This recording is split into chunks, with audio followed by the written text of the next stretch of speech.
Today's topic is called simple harmonic motion. It's very closely related to waves, but it's a little different. So simple harmonic motion is this oscillatory motion, periodic motion, that will keep going on forever. So you might think, on Earth there's nothing that keeps moving forever. That's impossible because there's always friction.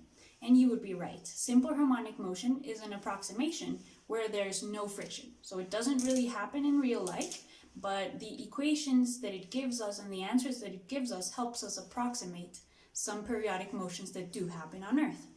So simple harmonic motion is defined as an oscillatory motion, a periodic motion that goes back and forth over the same location and taking the same time, so at the same speed, due to a restoring force. So I'm going to write that down.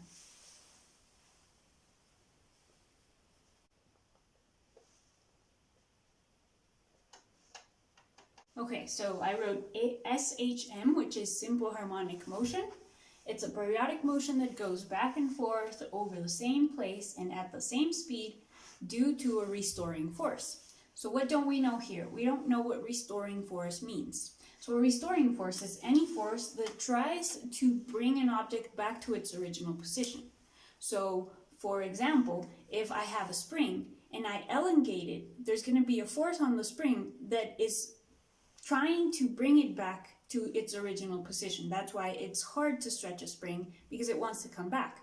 If you compress it, it also wants to come back to its original position.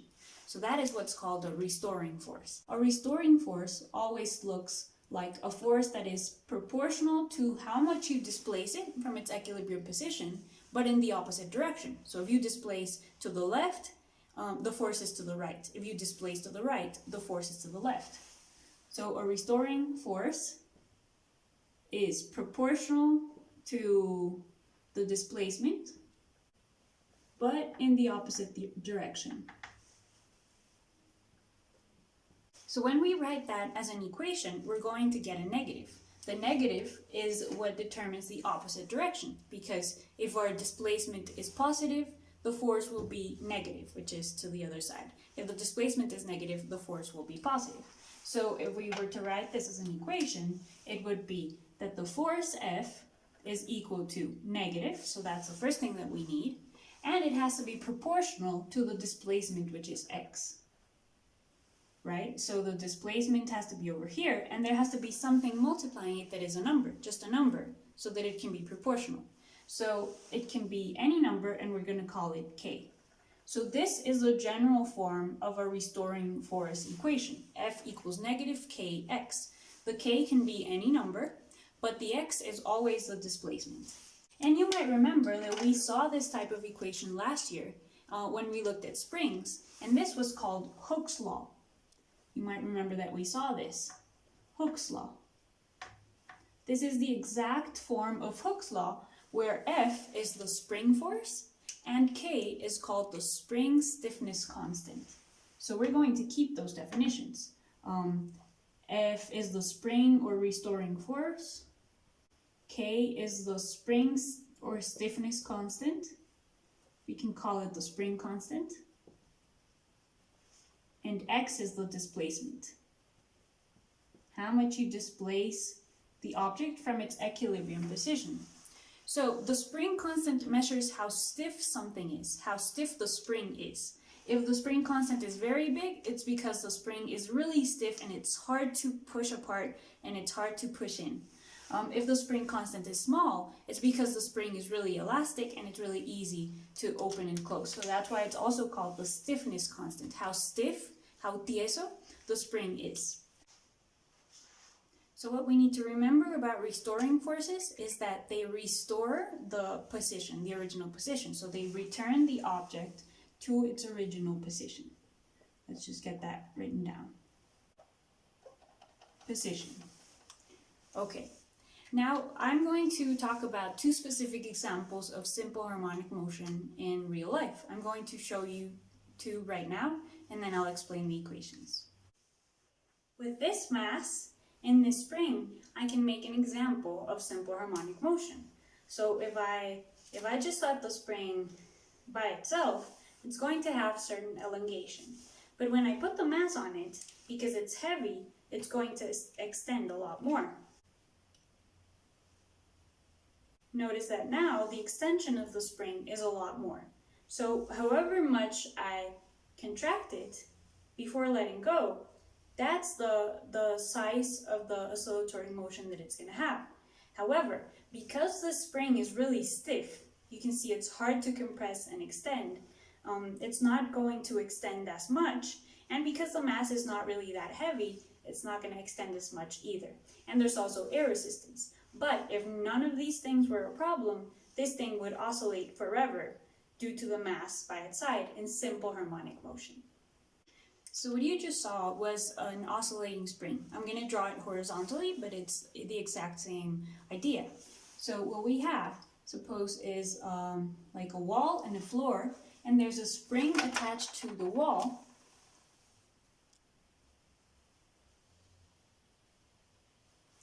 And at the other side, there's a little mass of mass m. And the spring has a spring constant k. So that's the constant that determines how stiff the spring is. And there, it's in its equilibrium position. If no one touches it, it'll stay like that forever, just staying still. But then what happens if we push it back? So here it was at the position, the mass is at the position x equals 0, because it's not displaced to either side. But then we grab the same spring, but we compress it. So the original equilibrium position was back here. This was our x equals 0, the same that is here. But now we compressed it this whole distance. The center of the ball is now here, so we compressed it this distance. This is our x. Of course, it's going to be negative because we compressed it to the left. So our new x, we're going to call it negative a. Why a? Because we're making an allusion to what we learned last class or 2 classes ago about amplitude. So this is going to be the amplitude of oscillation. So a is talking about amplitude. Right? So what happens if we push the spring and then let go? The spring is going to start oscillating back and forth, and it's going to get all the way to positive a and to negative a, back to negative a, for infinite time, because we're saying there's no friction. So remember, if there's harmonic motion, there has to be no friction. If a problem says it has friction, you can say that's not harmonic motion anymore, simple harmonic motion. So because there's no friction, this is going to go on forever. And the amplitude of oscillation, meaning how far it gets to one side and how far it gets to the other, is A, by how much we compressed it. We could have also stretched the spring from the equilibrium position to A, let go, and the same thing is going to happen, just that it's going to start at positive A, and it's going to go to negative A, to positive A, to negative A, to positive A, forever, just going back and forth, back and forth. So some interesting things about this situation. So what we have is that when it gets to the end, to negative A or to positive A, to either of the extremes of its movement, it's going to stop momentarily so that it can go back in the other direction. So it's moving really fast, it starts slowing down, stops, and then comes back to the other direction. So at the extremes, the speed is going to be 0. So we have here and here, we have a speed of 0. So where is the maximum speed? If it has to stop at both ends, the maximum speed has to be in the middle, because it starts decelerating until it gets to the end, then accelerating until the center, but in the center it has to start decelerating again so that it can be at 0 at the other end. So the maximum speed is going to be here in the middle. Maximum speed, right? So what does that tell you about the force or the acceleration? The force and acceleration are proportional. So what we have is that because here in the extremes, it's going to have to change direction, the acceleration is the maximum. When it changes direction, the acceleration has to not only stop, but start moving in the other direction. So in the extremes, we have maximum acceleration. and maximum force. It's when the spring is doing the most force on the ball. So we have maximum acceleration in the extremes. So in the middle, the acceleration is 0 for just 1 second, right? For 1 second. So it's opposite to velocity. Where the speed is maximum, the acceleration is 0. Where the speed is 0, the acceleration is maximum. So another thing is that the acceleration is, since it's proportional to the force, it tells us where the force is maximum. So we're also going to have maximum force here, and a maximum force here, and a force of 0 here. So it makes sense that there's no force at the natural equilibrium position of the spring, because the spring is neither compressed nor elongated for a single moment in time. So it's not going to be doing any force. Remember that our force, our restoring force, is equal to negative kx. So at the point where x equals 0, there's no force. So this makes sense, it adds up. So remember, this place of x equals 0 is called the equilibrium position. And remember that when the ball is in the extreme to the left, the force is going to be pushing it to the right. So here it feels a force to the right, while at the other extreme it feels a force to the left. This is what a restoring force does. So finally, I just want to show you a couple of equations that have something to do with this and explain this. We have the energy, the total energy of this system. The case of a mass on a spring is going to be 1/2 Ka squared. Why? Because if you remember, the potential energy, the spring potential energy is 1/2 Kx squared, and the maximum x is a and negative a. So this is just the total energy of a mass spring system, 1/2 Ka squared. And the other equation that'll help you a lot is the equation for period. So the period of a spring is given by 2 pi square root m over k. So here we have the m, the mass of the ball, and the k, the spring constant. So you also need to remember that period is equal to 1 over frequency, and frequency is equal to 1 over period. So if you wanted to find the frequency of a spring, the frequency of oscillation, you have to do 1 over the equation for period. So you get 1 over 2 pi, and then you just flip the square root k over m. So these are the 3 equations that could help you solve some problems later. And that's it for springs. Now I'm going to show you the second example, which is called a simple pendulum. This is the second example of simple harmonic motion. It's a pendulum. So a string of certain length and a mass at its end. If I displace the pendulum and let go, it's going to start moving. And it's going to go from the amplitude that I extended it to the same amplitude on the other side. However, because there's air resistance and there's friction, this will stop. It's already almost stopped.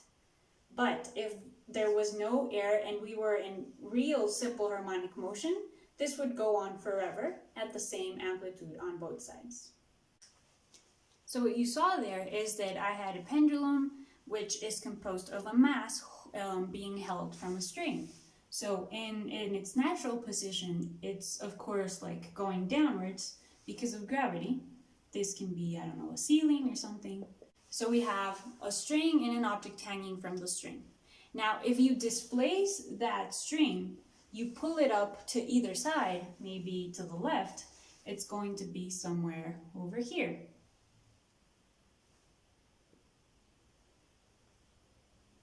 Right? You just displaced it, and this displacement was given in terms of an angle, but it's still a displacement. So we're still going to have a restoring force. In this case, our restoring force is F equals negative. So remember, we needed a negative and it had to be proportional to a displacement. In this case, the angle is our displacement. And our constant this time is the weight, m times g. Remember, weight is given by m times g.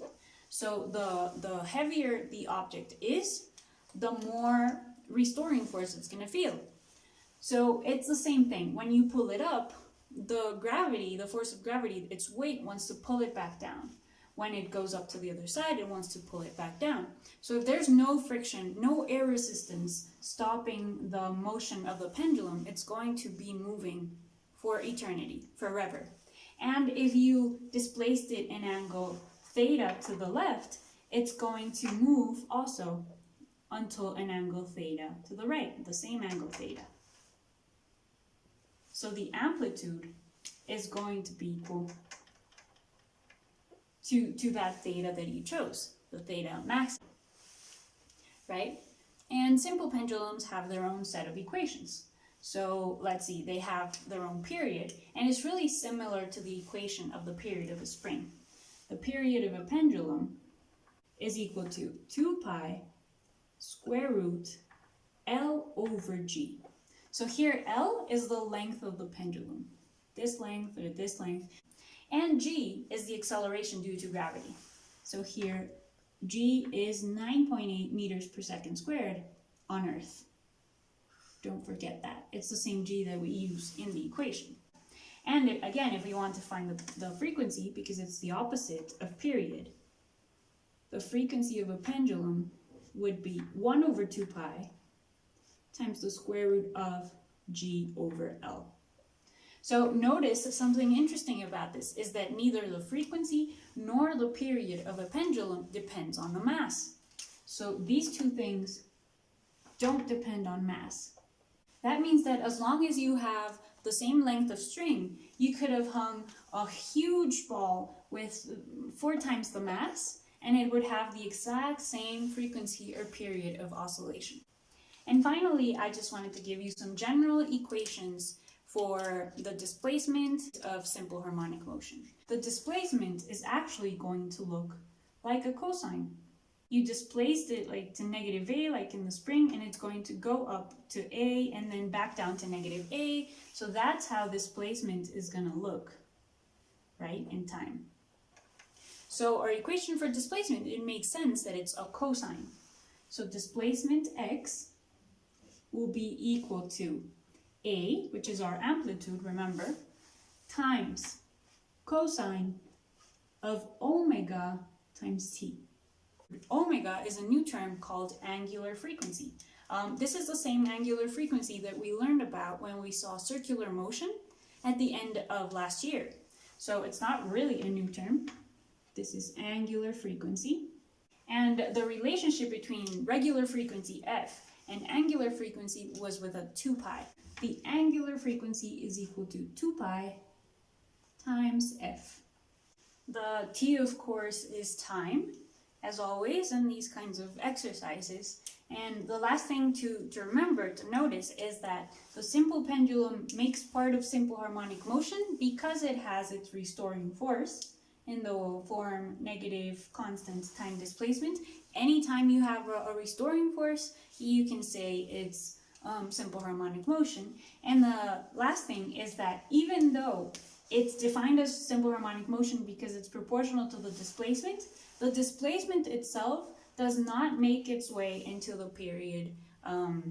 Either the period of the pendulum nor the period of the spring have displacement in the equation. So it doesn't depend on how much you pull it up or how much you compress or extend the spring. It only depends on mass and spring constant in the case of a spring, and length and acceleration due to gravity in the case of a pendulum.